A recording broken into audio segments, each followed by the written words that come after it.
পাড়া ব্লকের ভাউরিডি গ্রাম পঞ্চায়েতের ভাউরিডি উচ্চতর বিদ্যালয় টয়লেট কমপ্লেক্সের উদ্বোধন করা হলো রবিবার বেলা 11টা নাগাদ। এই বিদ্যালয় স্থানীয় এলাকার বহু ছাত্রছাত্রীরা পড়াশোনা করে এবং নির্বাচনের সময় নির্বাচন কেন্দ্র করা হয়। এছাড়াও মাধ্যমিক ও উচ্চ মাধ্যমিকের সেন্টার করা হয়, তাই এই বিদ্যালয়ে একটি টয়লেট কমপ্লেক্সের প্রয়োজন ছিল। অবশেষে পুরুলিয়া জেলা পরিষদের অর্থানুকূল্যে 17 লক্ষ টাকা ব্যয় নির্মিত হচ্ছে এই টয়লেট কমপ্লেক্স। এদিন নারকেল ফাটিয়ে কাজের উদ্বোধন করেন প্রাক্তন বিধায়ক উমাপদ বাউরি। সাথে ছিলেন পুরুলিয়া জেলা পরিষদের বন ও ভূমি কর্মাধ্যক্ষ জয়মল ভট্টাচার্য, পাড়া পঞ্চায়েত সমিতির সভাপতি দীপক কুম্ভকার, পূর্ত কর্মাধ্যক্ষ পুলক বন্দ্যোপাধ্যায়, জেলা পরিষদের সদস্যা জবা বাউরি, বিশিষ্ট সমাজসেবী সীমা বাউরি, আকাশ মাহাতো, ভাউরিডি গ্রাম পঞ্চায়েতের প্রধান সহ অন্যান্য বিশিষ্ট জনেরা।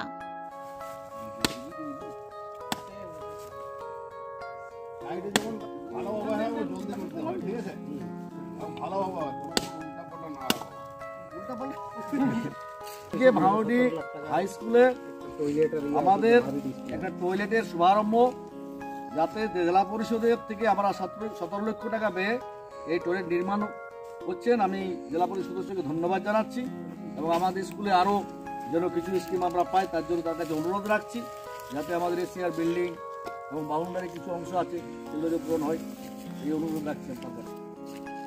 আমি ধন্যবাদ জানাচ্ছি জেলা পরিষদের আমাদের জয়মালদা আছেন, আমাদের ব্লক সভাপতি যুগলদা আছেন, আমাদের পুলকদা আছেন, হ্যাঁ সবাই আছে, আমাদের উমাপদবাবু আছেন। সবাইকে ধন্যবাদ জানাচ্ছি যে আমাদের স্কুলকে এই যে একটা টয়লেট কমপ্লেক্স দেওয়ার জন্য, এবং আগামী দিনে আমি চাইবো যে আরও এই স্কুলকে যেন ওনারা কিছু দান করে আমাদের উন্নতি করে এই বিদ্যালয়কে, এই আশা রাখছি আমি। ধন্যবাদ।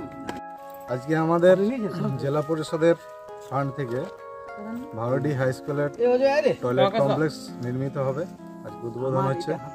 আমাদের জেলা পরিষদের কর্মাধ্যক্ষ, বন ও ভূমি কর্মাধ্যক্ষ জয়মলদাকে আমরা ধন্যবাদ জানাই। আমাদের পঞ্চায়েত সমিতির সভাপতি দীপক দা আছেন, পুলক দা, পূর্ত কর্মাধ্যক্ষ মাস্টারমশাই আছেন, আমাদের অশোকবাবু, আমাদের এই অঞ্চলের প্রধান, আমাদের মাস্টারমশাই আছেন এই স্কুলের, এবং অঞ্চল সভাপতি, আমাদের একা সভাপতি থেকে শুরু করে আমাদের সবাইকে ধন্যবাদ জানাই। সীমা দিয়েছেন, সবাইকে ধন্যবাদ জানাই।